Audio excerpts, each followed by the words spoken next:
Waalaikumsalam.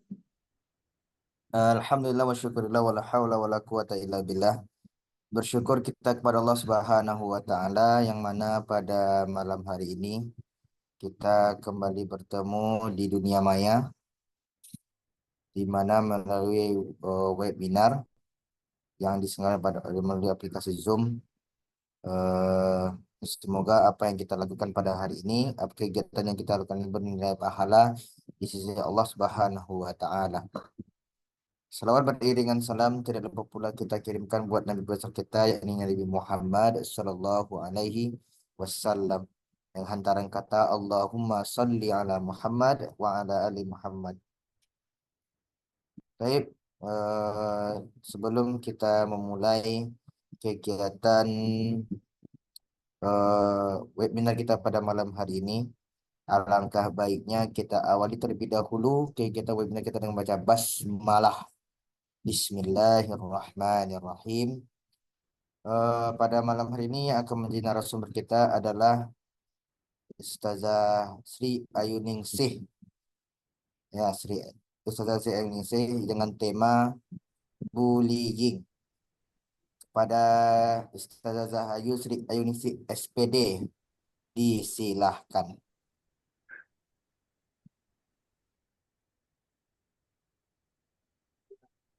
Baik, syukran Ustaz Irfan sudah membuka kegiatan kita pada malam hari ini. Jelaskan lagi suaranya, Zah. Suara Zah kecil soalnya. Ya, baik Ustazah, malam ini pada kesempatan kali ini pada kegiatan Kombel ini, Ana izin untuk memberikan sedikit materi, yaitu materi tentang bullying atau yang biasa kita kenal dengan perundungan. Jangan dekat hati.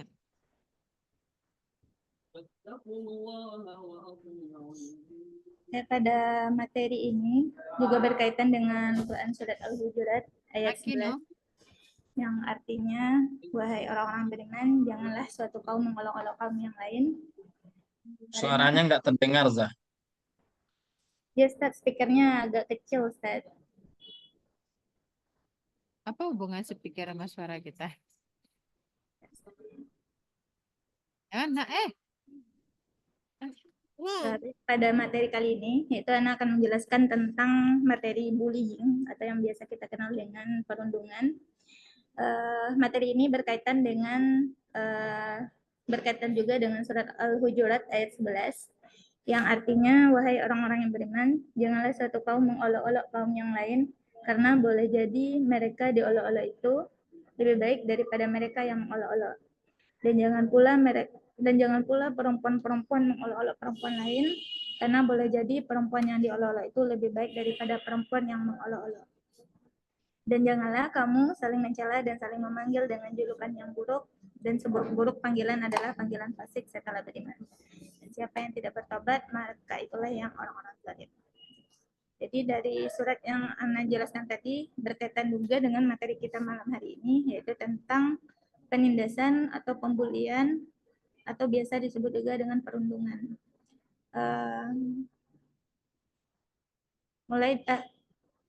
Yang pertama kali Ana akan menjelaskan apa itu arti dari bullying. Bullying ini adalah biasa dikenal dengan penindasan atau risak yang dalam bahasa Indonesianya kemudian merupakan segala bentuk penindasan atau kekerasan yang dilakukan dengan sengaja oleh satu atau sekelompok orang yang lebih kuat atau berkuasa terhadap orang lain, di mana ini bertujuan untuk menyakiti dan dilakukan secara terus-menerus. Biasanya kegiatan bullying ini dilakukan kepada seseorang atau individu yang menurutnya itu lemah, dan bullying ini biasa terjadi di lingkungan sekolah, tempat kerja, ataupun masyarakat. Bullying ini bisa dalam bentuk pukulan atau penghinaan atau menyudutkan seseorang sehingga seseorang tersebut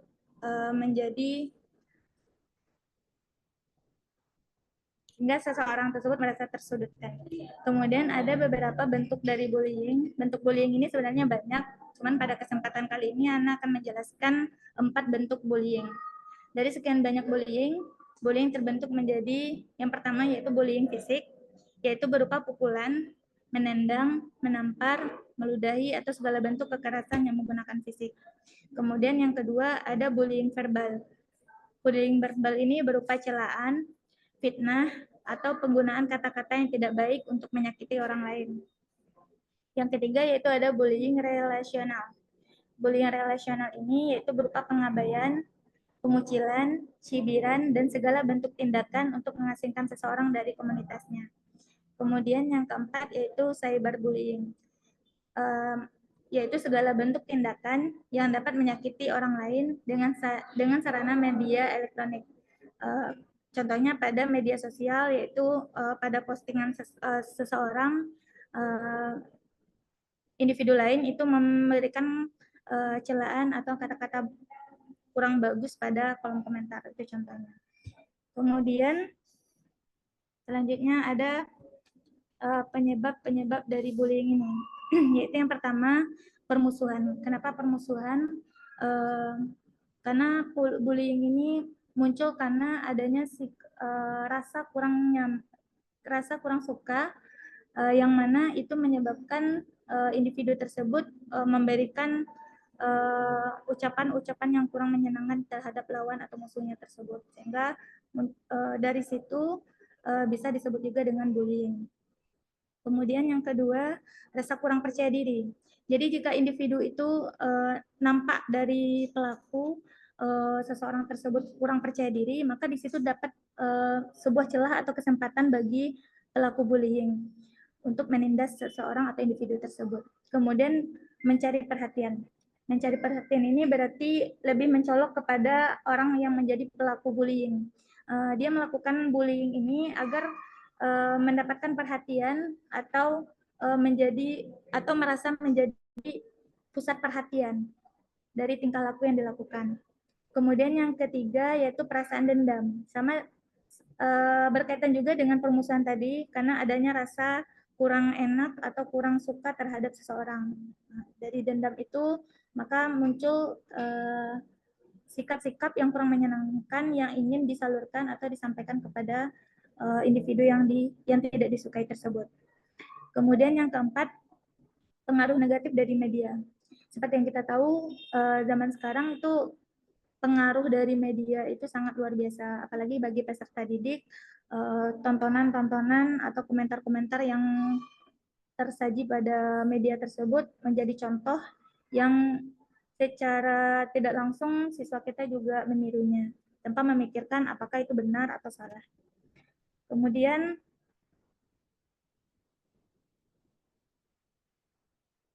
adapun dampak dari bullying ini, yang pertama yaitu tentunya memberikan rasa trauma bagi korban atau khusus pada korban bullying ini, yaitu efek-efek negatif bahkan dapat merenggut nyawa korban tersebut. Kemudian efek mentalnya itu dapat menimbulkan ketakutan atau gangguan psikologis, dan juga bisa menimbulkan dendam bagi korban bullying tersebut. Kemudian ada 5 langkah jika kita, apalagi kita sebagai guru, melihat tindakan bully pada lingkungan sekolah, terkhusus pada siswa. Yang pertama yaitu 5 langkah jika kita yang dibully. Kalau kita yang dibully, yang pertama yaitu caranya tentu kita tetap percaya diri. Contohnya misal kalau kita dilontarkan kata-kata yang kurang bagus, dihina atau semacamnya yang rasanya itu tidak terjadi pada diri kita, tentu kita tetap percaya diri dan yakin dan bersikap seperti biasa. Kemudian hadapi bullying ini dengan berani. Kalau misalnya ada orang yang bertindak kasar, mulai menindas dengan cara fisik tadi, bullying fisik tadi, maka kita harus berani untuk melawan. Dalam tanda kutip, kita tidak boleh berani, bukan berarti kita melawan dengan cara yang sama, bukan berarti berani ini maksudnya kita mencegat atau membatasi bagi pelaku bullying ini agar tidak berkelanjutan dalam membuli. Kemudian yang kedua, menyimpan semua bukti bullying. Nah, kalau ini biasanya terjadi kalau dalam bentuk cyberbullying tadi.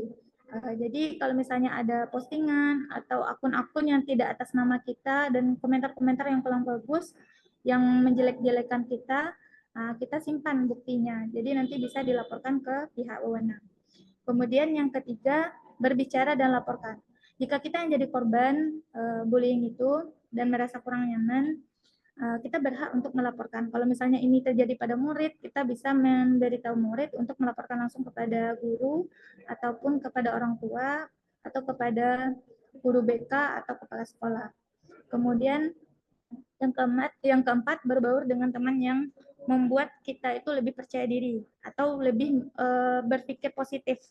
Jadi kalau misalnya jangan sampai nanti kalau kita dibully, rasa percaya diri kita kurang dan berefek kepada pikiran-pikiran negatif. Maksudnya di sana kita terlalu memikirkan kata-kata dari pelaku pembuli tadi.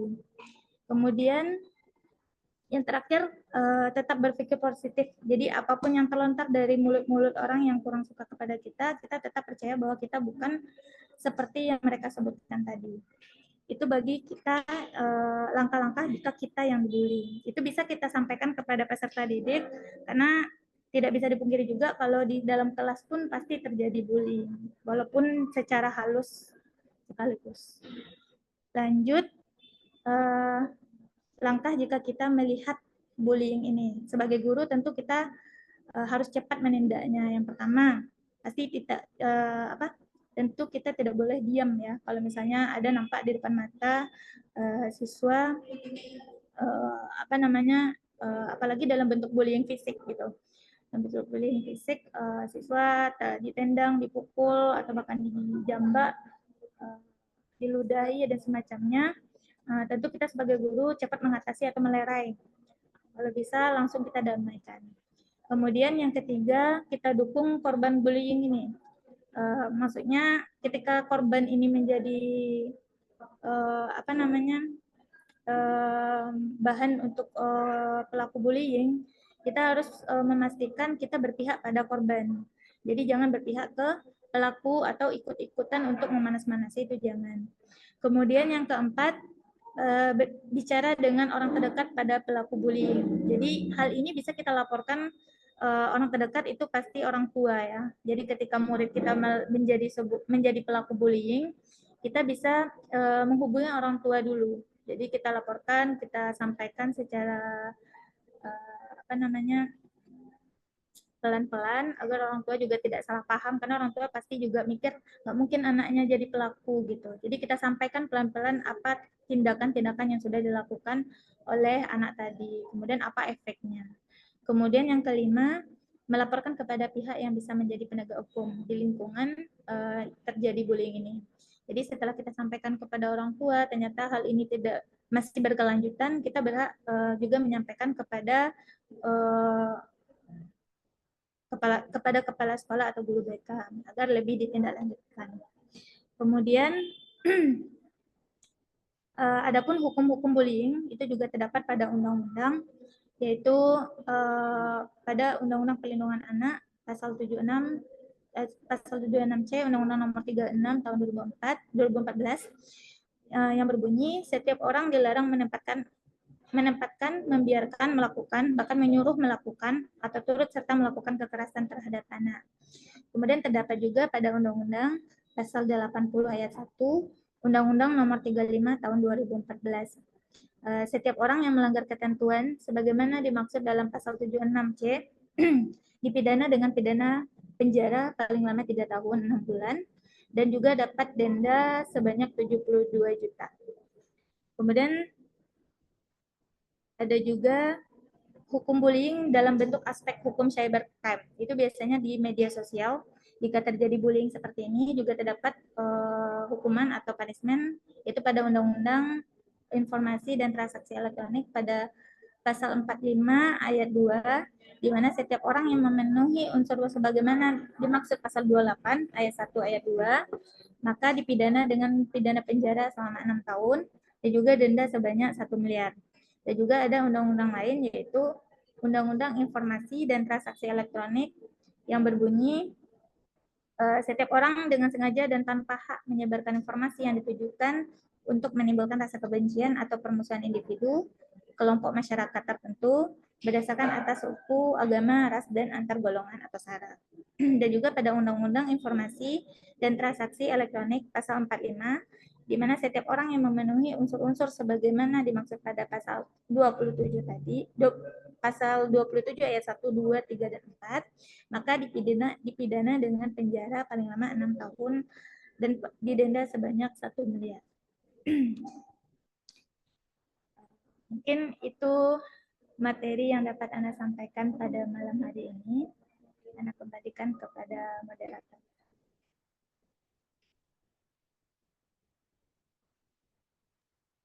Oke, terima kasih kepada Zahayu yang sudah menyampaikan materinya pada malam hari ini. Sekarang kita lanjutkan pada sesi diskusi. Apakah ada yang bertanya ataupun memberi tanggapan mengenai materi narasumber kita pada malam hari ini? Disilakan kepada teman-teman semua. Oke. Oke, langsung Anda silahkan kepada Al-Ustadz Darwin Eka Putra. Pada saat silakan. Baik, terima kasih Ustaz Ilfan atas waktunya. Terima kasih Zahyu materinya pada malam hari ini gitu. Materi pada malam hari ini terkait dengan bullying ya. Bullying. Kalau Anda perhatikan, kalau Anda cek itu lebih kepada mengolok-olok, mencela, menindas atau kekerasan. Kalau kita lihat pengertian dari bullying yang narasumber sampaikan tadi gitu. Tidak ada di sana bercanda, ya tidak ada di sana bercanda gitu. Jadi kadang hal-hal kecil gitu ya yang sifatnya bercanda, kadang kita mengartikan bullying. Ya kita mengartikan oh itu bully gitu ya. Jadi antara bercanda dengan bully itu kadang sulit pula kita untuk membedakannya gitu. Di mohon narasumber untuk bisa lebih jelaskan dan kaitkan gitu dengan bercanda. Kadang kan canda gurau itu suatu hal yang biasa dalam pergaulan. Ya, suatu hal yang biasa dalam pergaulan, bahkan di situ pula mungkin bumbu-bumbu pergaulan gitu. Namun karena semuanya sudah dikait-kaitkan dengan bully, sehingga kadang kita nggak bisa bedakan dikit-dikit bully gitu ya. Jadi mohon penjelasan lebih lanjut dari narasumber. Sekian, terima kasih.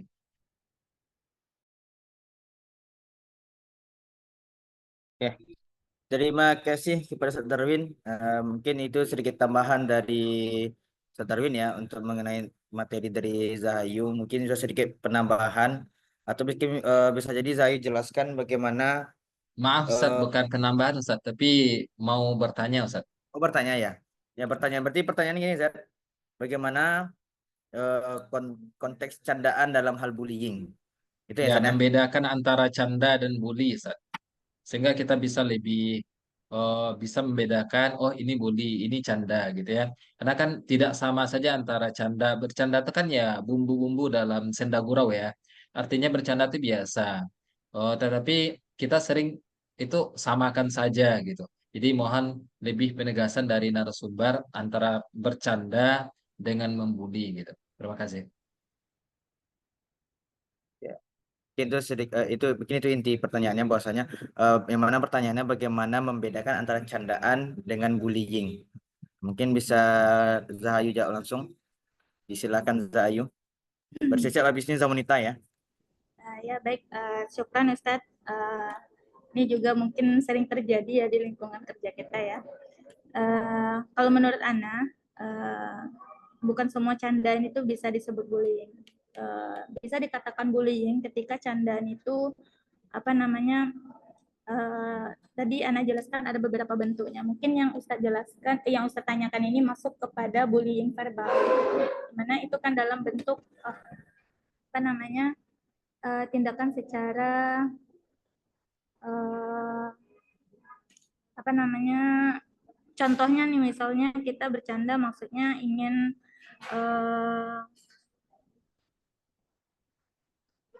menanyakan atau menanyakan situasi atau kondisi dari teman kerja kita dalam bentuk candaan ini, tapi tanpa memikirkan kadang kondisi pikiran atau keadaan fisik dari orang itu tidak memungkinkan untuk dibercandakan, maka dia tanggapannya seperti dibully atau diejek atau disudutkan gitu. Padahal maksud kita mungkin sebagai sapaan atau candaan agar adanya pembuka dalam obrolan gitu. Jadi menurut Ana tidak semua candaan itu masuk kepada bullying. Cuman bisa dikatakan bullying itu ketika kita bercanda misalnya dalam bentuk fisik atau kondisi, misalnya orangnya lagi sakit gitu kan, kita ejek gitu, kok bisa sakit ya, bisa ya sakit gitu. Jadi kayak orang itu udah dalam kondisi itu, tapi kita menjadikan candaan gitu tanpa memikirkan gimana perasaan orang tersebut. Jadi masuk ke dalam kata mengejek, atau mengejek itu juga masuk pada bullying verbal. Jadi bisa dibilang itu juga termasuk bullying verbal. Jadi juga termasuk bullying maksudnya. Ya itu maksudnya. Syukran ya Ustaz. Nah, kembalikan kepada moderator. Terima kasih Zayu. Bagaimana Ustaz Darwin? Sudah terjawab pertanyaannya Ustaz Darwin? Instruksi moderator izin menambahkan. Tunggu sebentar Ustaz. Anda tunggu respon dari Ustaz Darwin. Bagaimana Ustaz? Mau dilanjutkan ke Ustaz Faiz dulu atau bagaimana Ustaz? Ya, lemparlah dulu, Ustaz. Oke. Ya, silakan Ustaz Faiz jika ingin menambahkan. Baik. Assalamualaikum warahmatullahi wabarakatuh. Baik, Ana izin menambahkan jawaban dari moderator. Semoga bisa benarlah jawaban Ana kan. Jadi pertanyaan Ustadz Darwin tadi, perbedaan mendasar antara canda dengan bullying. Alhamdulillah materi bullying ini kan sering kita dengar, dan malam ini kita dengar kembali dari pemateri kita Zahayu. Nah, di sini ada dua hal yang hampir sulit kita bedakan antara canda dengan bullying. Ana pun di sekolah ada bukan sesekali, bahkan sering itu bercanda, tapi Ana tidak tahu apakah candaan Ana itu menyakitkan hati orang lain atau tidak. Jadi kalau Ana pribadi, Ustadz dan Ustazah, cara membedakan candaan dengan bullying, kalau misalnya Ana mengatakan sesuatu hal pada seseorang dan dia itu ketawa, bahagia, gembira, maka itu Ana artikan sebagai candaan. Namun kalau misalnya ketika Ana mengatakan sesuatu hal, orang yang dimaksud atau orang yang Pak setuju mengatakan sesuatu yang tadi itu, ketawa tidak, senyum tidak, tapi nampak wajahnya itu kerut.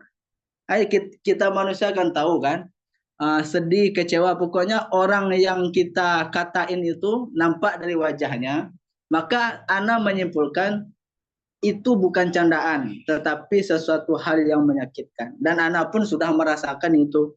Ana membuat orang sakit hati kan, atau Ana membuat orang itu bahagia, bergembira. Bahagia lain pula perspektifnya nanti.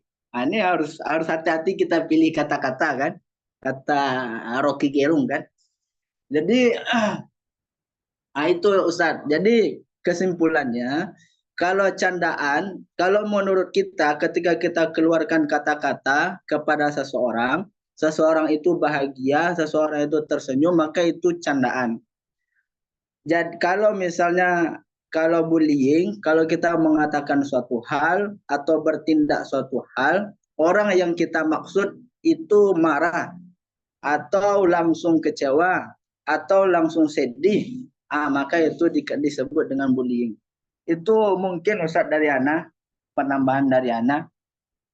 Itu memang Ana langsung rasain, langsung merasakan, oh berarti Ana nggak boleh lagi katain ini karena ini bullying kan.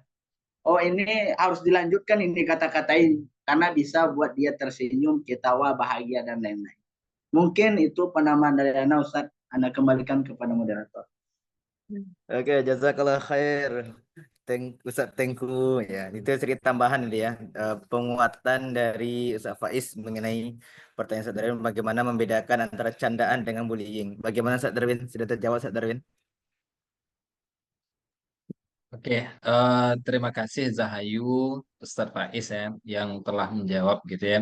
Cuman di sini Ana ingin menegaskan lah gitu ya, mungkin dari jawaban Zahayu dan juga Ustadz Faiz tadi, artinya jangan dikit-dikit bully, jangan dikit-dikit kita simpulkan itu bentuknya bully gitu. Itu mungkin ya, kita bisa bedakan, oh ini bully. Jangan terlalu sensitif lah gitu ya dengan kata-kata bully. Jangan semuanya tuh dikaitkan dengan bully. Kadang kan memang ada candaan. Jadi kalau Anda simpulkan apa yang dijelaskan oleh Ustaz Faiz dan Zahayu itu, ya tidak semuanya candaan itu apa ya? Kalau kita lihat dari artinya, dari pengertiannya, dari bentuk-bentuknya, itu lebih kepada penghinaan, kekerasan, penindasan gitu ya. Artinya memang ada niat. Jadi kembali kepada niat. Kalau Anda perhatikan, arti maksud dari penjelasan narasumber tadi itu kembali kepada niat niat kita tuh ya jahat gitu ya, niat kita tuh buruk gitu. Nah itulah mungkin bully gitu. Jadi mungkin kalau Ustaz Faiz mengartikan kalau orang tuh tersenyum, orang tuh bahagia, ya itu candaan.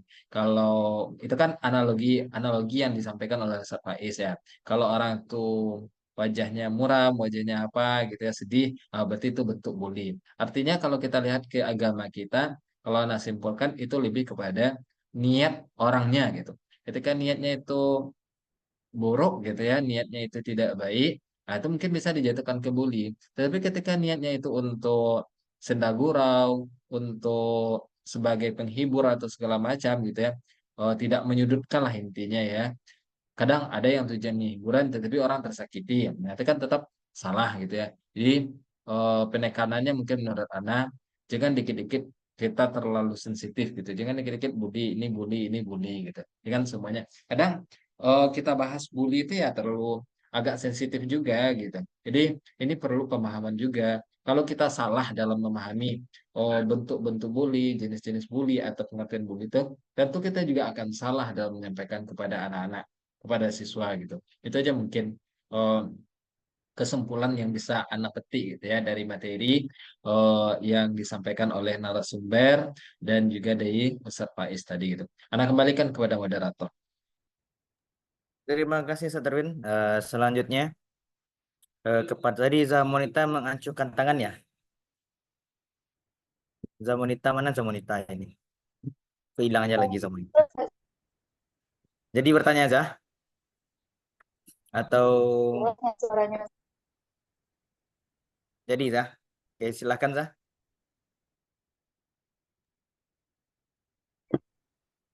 Saifan jelas nggak suara saya? Apa Zah? Jelas suaranya saya. Ada dengar. Terima kasih kepada moderator. Afwan izin off cam Ustaz, karena jaringan memang agak susah.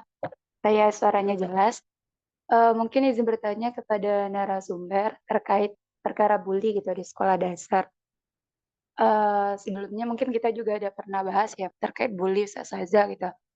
Dan ini juga pernah juga mungkin disinggung di beberapa kegiatan apel pagi gitu di upacara bendera. Cuma yang ingin ditanyakan yaitu terkait pencegahan bully gitu. Kalau di sekolah, saja mungkin kita tahu ya, kalau bully di kelas, mungkin nanti yang jadi konselor ataupun yang jadi penyelesaian masalahnya itu wali kelas gitu. Tapi sebenarnya anak pernah baca juga terkait penjagaan bully di sekolah dasar itu ada badan yang dibentuk kayak badan terkait bully ini gitu. Jadi memang nanti badan ini menerima kayak laporan bully dan yang lainnya terkait persoalan di kelas masing-masing gitu. Jadi kalau ini ditanyakan narasumber gitu, apakah di sekolah kita itu gitu perlu juga ada dibentuk badan untuk pencegahan bully sehingga nanti memang lebih terstruktur. Karena kalau sekarang kita lihat kan pencegahan bully itu baru di kelas masing-masing dan itu penyelesaiannya di Walas. Kalau misalnya kita punya badannya sendiri kan juga lebih terstruktur dan juga lebih terorganisir bagaimana pencegahan bully itu bisa memang minim dan berkurang dari sebelumnya gitu. Mungkin kalau bullying kita lihat di sekolah mungkin hanya tergolong bully biasa gitu yang tidak terlalu bentuk ke fisik. Kalaupun fisik kadang itu cuma kayak bercanda yang kadang diartiin temannya kekerasan atau yang lainnya gitu.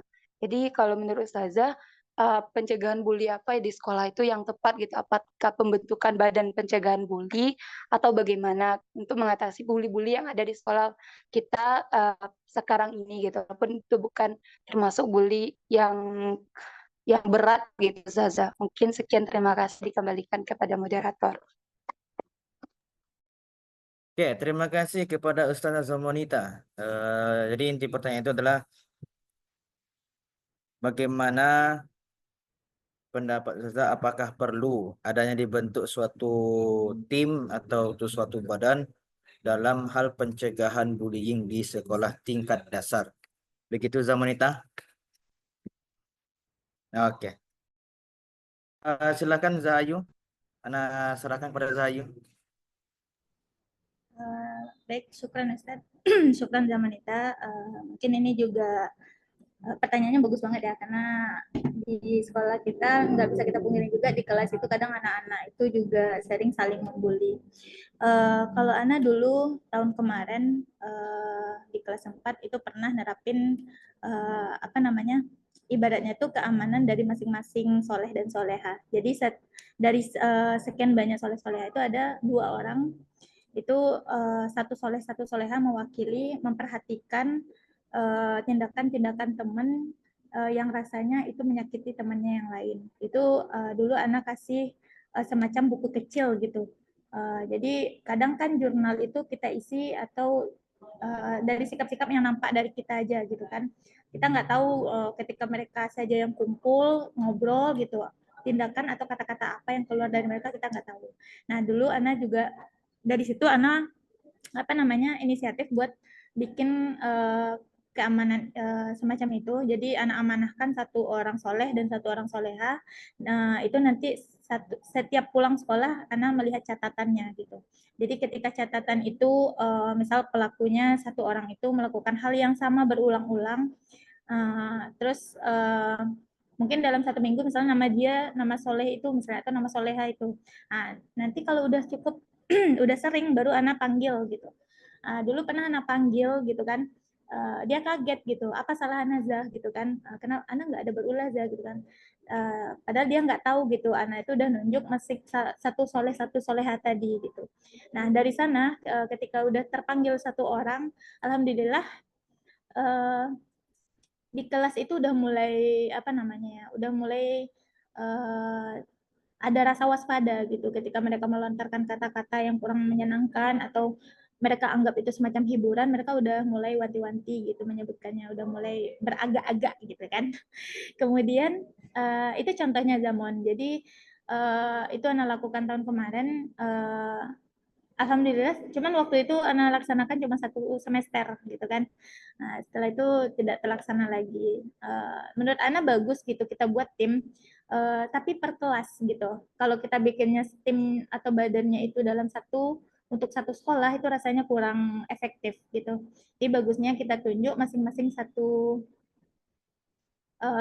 siswa atau 2 siswa dari masing-masing kelas. Nah, dari beberapa orang itu kita kumpulkan, kemudian kita ajak berdiskusi bagaimana cara ngatasin bullying yang bisa dikatakan itu kebanyakan itu bullying verbal gitu. Karena di kelas itu kan kadang mereka melontarkan kata-kata sebagai candaan tapi padahal menyakiti atau menyuduti temannya. Nah, jadi menurut Anda setuju sih bikin gitu kan, kita buat badannya 1 orang 1 kelas atau 2 orang 1 kelas gitu. Kita buat kesepakatan atau organisasi atau komunitas itu tadi agar satu sekolah lebih aman gitu. Tapi dalam tanda kutip kita tidak boleh kasih tahu ke teman-temannya yang lain gitu. Tapi sebagai walas kita kasih kode atau clue saja bahwa dalam satu masing-masing kelas ini ustaz-ustazahnya sudah menunjuk sebagai pemata-mata gitu bagi antum soleh-soleha yang secara tidak langsung melakukan bullying terhadap teman. Itu mungkin dari Ana, Ustaz, Ustazah. Mungkin ada tambahan dari Ustaz-Ustazah yang lain. Syukran Ustaz. Oke, terima kasih Zayu yang sudah memaparkan jawabannya. Jadi intinya itu kalau bisa kita bikin kayak mata-mata cilik lah gitu ya untuk di kelas ya. Biar ada yang memantau bagaimana tindak kelakuan ataupun dari sikap ataupun akhlak dari soleh-soleh kita di kelas kita. Mungkin ada yang menambahkan, Zani ingin menambahkan atau bertanya itu enggak?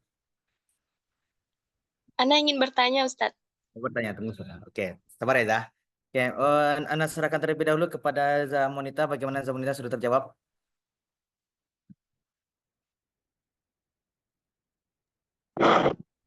Ya Ustadz, Sudah Zah? sudah Ustadz, tapi kalau misalnya dari ustazah yang lain juga boleh Ustadz. Ya, sebelum Anda beralih ke Zahnia untuk bertanya, apakah ada teman-teman yang ingin menambahkan atau menguatkan dari jawaban Zahayu? Faiz mau menguatkan atau bagaimana Faiz? Menguatkan, Ana Oh, menguatkan. Mana tahu kuat kan? Nggak tahu kita kan? iya ya, silahkan Faiz, disilahkan Faiz. Oke. Hampir sama juga seperti jawaban Zahayu, tapi Ana dikit beda. Tapi nggak tahu Ana beda di mana kan? Nah, jadi Ana ketika di pesantren dulu, Ana kan pesantren di 6 tahun. Jadi di pesantren Ana tuh harus berbahasa Inggris sama bahasa Arab. 3 hari bahasa Arab, 3 hari bahasa Indonesia kan? 3 hari bahasa Arab, 3 hari bahasa Inggris. Jadi pihak guru jadi pesantren anak tuh cara biar tahu anak-anak kan banyak tuh sampai 500 orang tuh. Cara biar tahu siapa yang tidak berbahasa Arab atau tidak berbahasa Inggris itu nanti ditunjuk nanti sama gurunya. Sama gurunya nggak tahu orang pokoknya kan bisa jadi kawan bestinya. Dia yang ditunjuk, pokoknya dipanggil sama gurunya. Kamu hari ini bertugas mencatat siapa aja yang tidak berbahasa Inggris. Kumpulkannya sebelum sholat maghrib sama Ustadz. Jadi dia yang bertugas tapi nggak tahu kawan-kawannya. Sehingga hari itu, nah dia bertugas memantau tuh. Kemudian dicatat nama, jam berapa, kata-kata bahasa Indonesia itu apa. Kemudian dikumpulkan sama gurunya. Nah dari pengalaman di pesantren, nah kita ke sekolah. Kalau di sekolah betul tadi kata Zahayu, nah, itu ke inisiatif masing-masing walas lah. Jadi kalau Zahayu tadi langsung ditunjuk di depan anak-anak, kalau yang bertugas si A misalnya kan. Kalau anak ada saran, nanti wali kelas, masing-masing wali kelas, tunjuk satu orang solehah, kemudian satu orang soleh atau terserah lah. Tapi tidak tahu anak itu yang bertugas siapa yang bully kok dia yang bertugas mencatat. Lalu ketika mau pulang kasih mau ustazahnya. Ketika mau pulang anak-anak, ustazah wali kelas umumin. Ada ini pengumuman hari ini yang membuli si A, yang membuli ini. Jadi kalau misalnya dalam seminggu sampai 5 kali berturut-turut dia aja, atau 3 kali berturut nama dia aja misalnya kan, maka tindakannya dipanggil dia dulu, atau enggak juga berubah dipanggil orang tuanya dan lain sebagainya. Intinya orang yang ditunjuk sama wali kelas untuk mencatat bullying itu dia itu pokoknya semuanya kena, enggak orang itu aja. Jadi merasakan itu saran dari Ana. Dan kata Zahayu tadi kan dulu kelas 4. Kalau saran dari Ana untuk mencegah bullying di sekolah ini memang benar-benar 0%. Nah, sekarang kan enggak tahu kita berapa persen di sekolah kita kan. Biar mencegah 0% bullying, kalau saran Ana ya mulai besok wali kelas menerapkan lagi yang seperti yang tadi itu mencatat. Sehingga pokoknya karena bullying ini memang susah untuk dihilangkan. Sehingga sekolah SD IT Mutiara Padang akan dipandang oleh orang nanti nol bullying. Dan itu mengharumkan nama sekolah kita kan. Saran Ana itu Ana kembalikan kepada moderator. Oke, terima kasih kepada Ustaz Faiz yang sudah menambahkan dan menguatkan dari jawabannya Ustazah Ayu. Bagaimana kita sudah terjawab semuanya ya Zamanita ya? Ustadz, syukuran ustazah. Oke, terima kasih Zamon. Oke, sekarang kita beralih kepada Zahnia. Silahkan Zania jika ingin bertanya ataupun ada menanggapi materi kita pada malam hari ini. Baik, terima kasih Ustadz atas kesempatannya. Izin Ustadz dan Ustazah, Ana ingin bertanya pada moderator terkait materi hari ini, yaitu tentang bullying. Ini pengalaman Ana juga di kelas. Ada beberapa kasus yang terjadi gitu loh. Dan sedikit banyaknya udah ada yang bisa ditanganin, dan belum ada yang sampai saat ini yang belum bisa ditanganin gitu. Termasuk bullying dalam bentuk fisik tadi.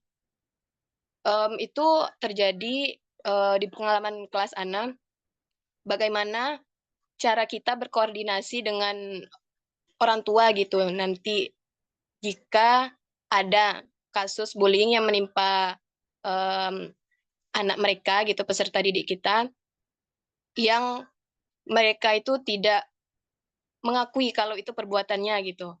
Contohnya aja waktu itu ada anak kelas Ana yang dia itu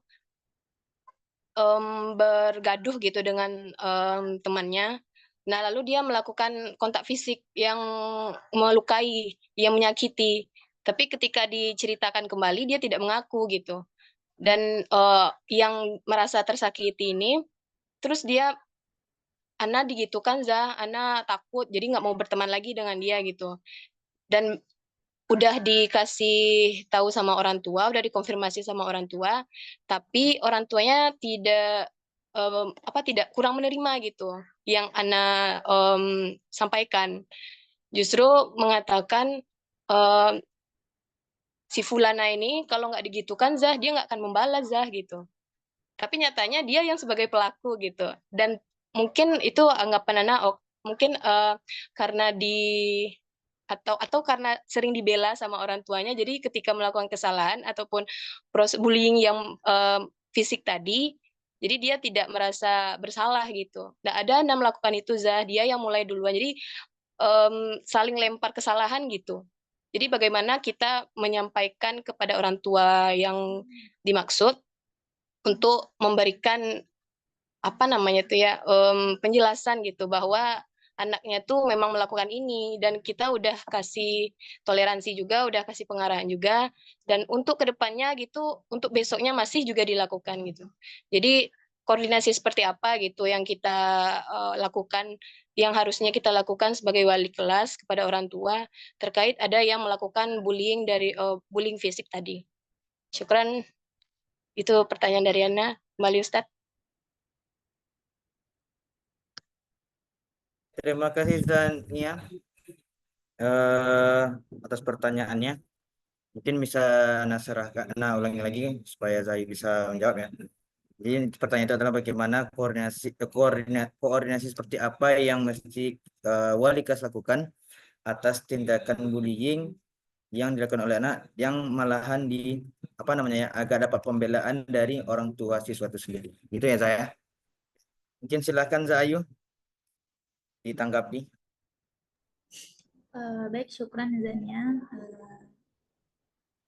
Mungkin inti dari pertanyaan Zania ini bagaimana cara kasih kepercayaan kepada orang tua gitu bahwa anaknya itu sudah melakukan sikap bullying tadi. Dulu baru belakangan ini nih di kelas sana juga terjadi hal yang sama, Zah. Jadi orang tua ini kenal anaknya ini soleh gitu, nggak pernah berkata kasar, nada tinggi, nggak ada gitu kan. Tahu-tahu di sekolah ternyata dia udah main fisik gitu sama temannya, sampai temannya ini badannya biru hijau gitu. Padahal itu cuman karena efek bermain bersama gitu. Cuman karena dia yang melakukan, dia nggak mau mengakui kesalahan.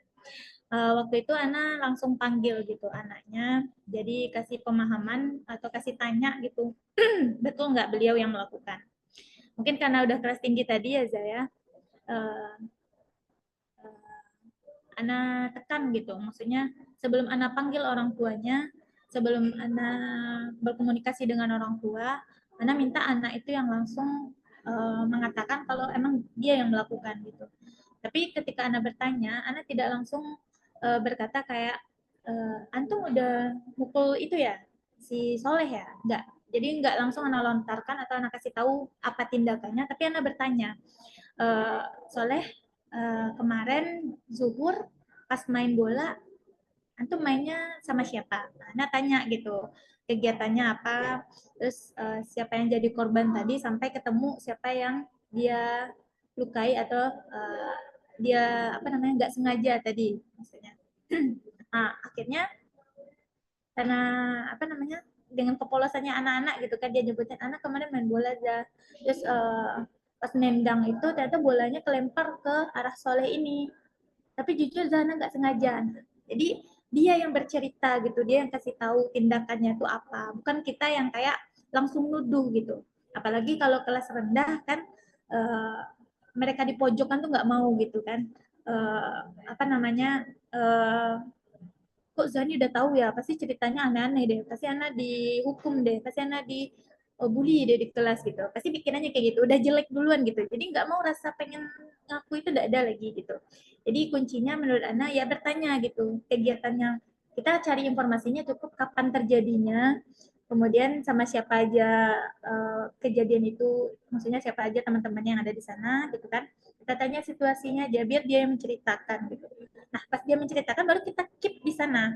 kalau tindakannya tadi itu ternyata melukai teman gitu kan ternyata yang tadinya tidak sengaja itu ternyata temannya jadi sakit loh gitu kan tahu nggak sih temannya itu jadi nangis loh bilang sama bundanya nangis dia sampai rumah kayak gitu jadi kita sampaikan efeknya dari tindakannya kadang anak-anak ini apa namanya ngedorong teman itu menurut dia nggak sengaja gitu kan nggak apa-apa lah kan anak nggak sengaja gitu karena dia nggak tahu efeknya jadi kuncinya ya kita tanyakan kita kasih apa namanya kita kasih tahu ternyata itu nggak bagus ternyata itu berefek ini kita sampaikan gitu nah setelah dia udah mengakui tadi baru kita konfirmasi ke orang tua jadi ibaratnya permasalahan itu udah selesai sama siswa tapi kita tetap kasih tahu ke orang tua ternyata siswa ini udah ngelakuin hal ini tapi alhamdulillahnya udah selesai gitu jadi nggak ibaratnya itu nggak kita hubungi orang tua dengan keadaan situasi belum selesai.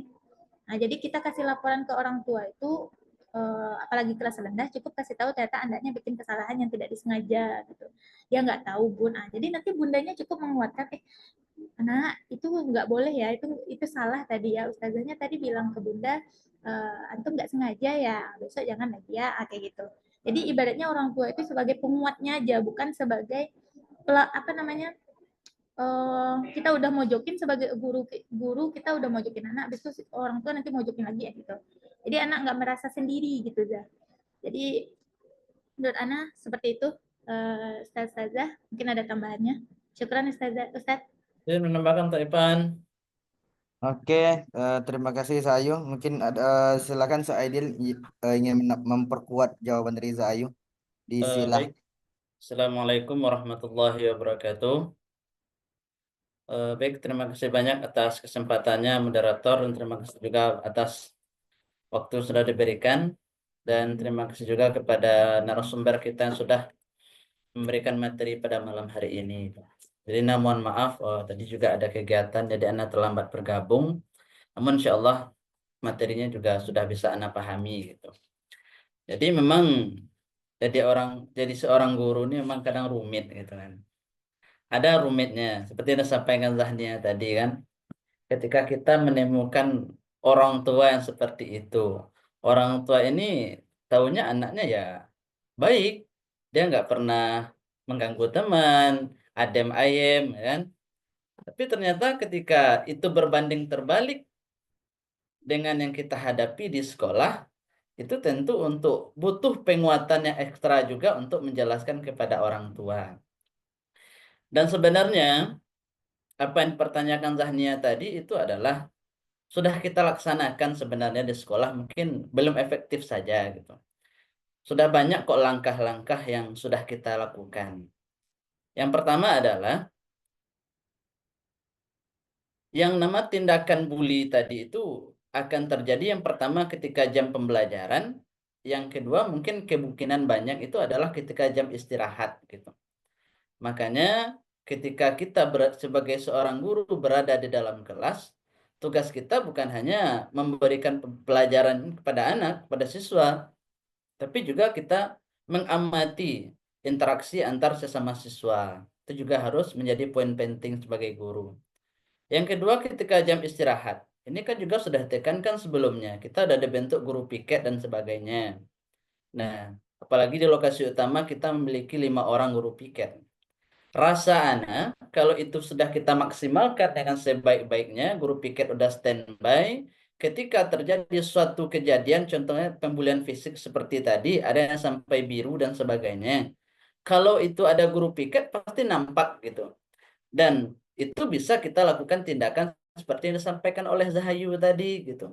Namun ketika kita tidak melaksanakan tugas kita seperti itu, anak main kita nggak melihat dan sebagainya, ya yang namanya anak-anak tentu mereka akan buat 1001 cerita nanti untuk melakukan pembelaan terhadap dirinya. Ya wajar saja dia melakukan pembelaan terhadap dirinya, mungkin takut karena marah sama gurunya, mungkin takut karena marah sama orang tuanya, karena di rumah dia nggak pernah bertengkar, nggak pernah bergelut, tiba-tiba di sekolah nanti kalau ketahuan dia bergelut bertengkar kena marah. Nah, tentu ini juga menjadi poin penting kita sebagai seorang guru gitu. Jadi ketika sudah ini terjadi, ya rasanya sudah tepat apa yang disampaikan oleh Zahayu tadi. Kita panggil siswa yang bersangkutan, mungkin kita harus face to face dulu gitu.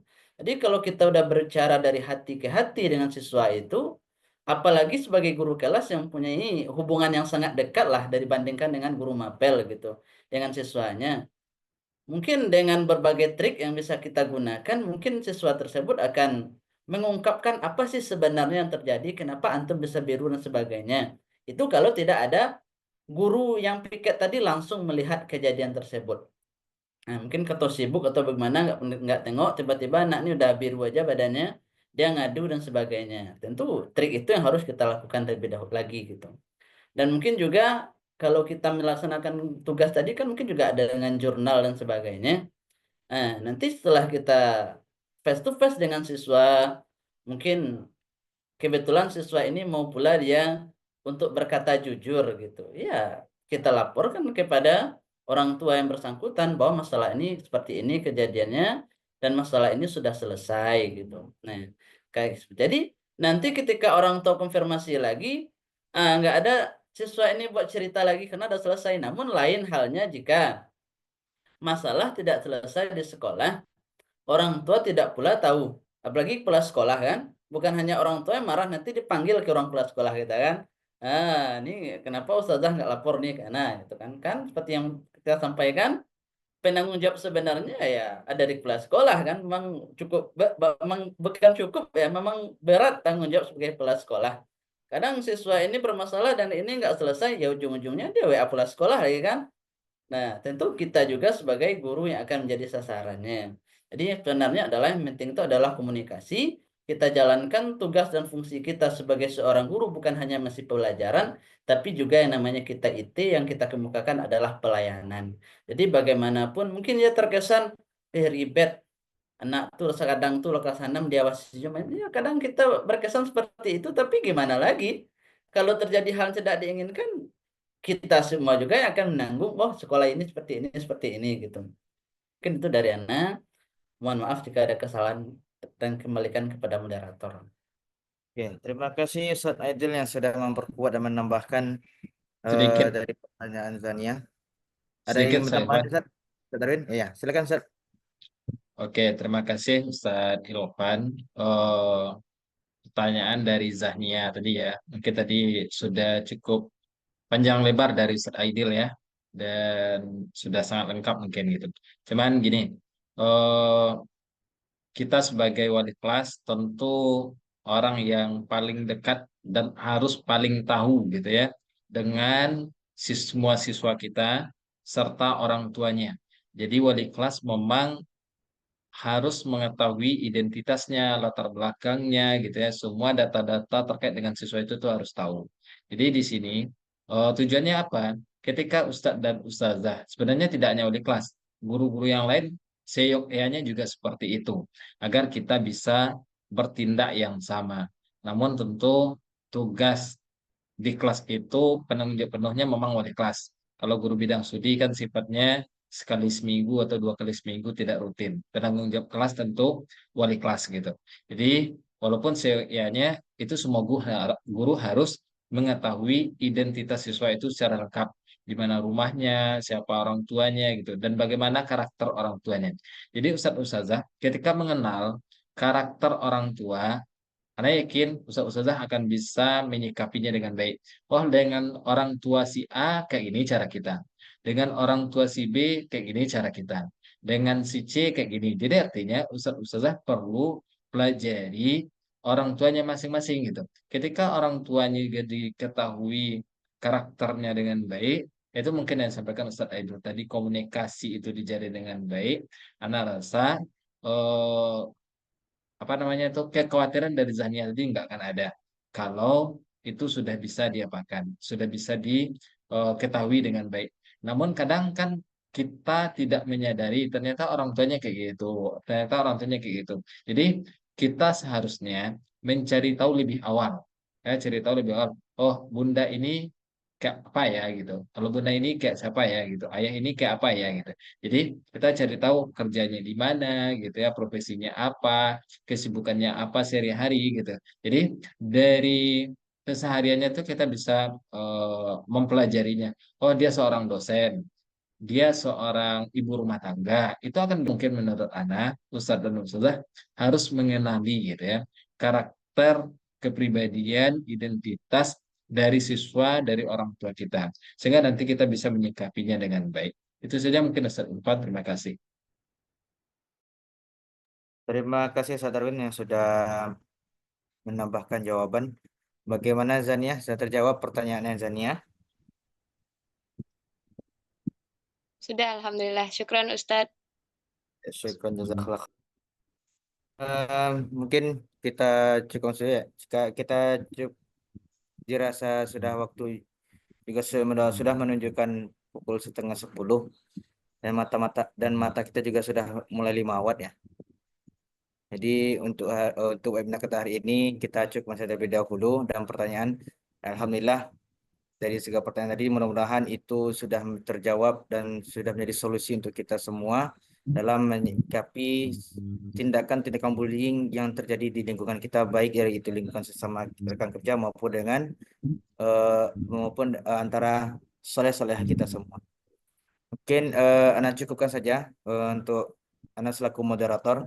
Mohon maaf apabila ada kata-kata yang salah dalam pembawaan acara pada malam hari ini, karena kebenaran itu datang dari Allah dan kekurangan itu datangnya dari diri Ana.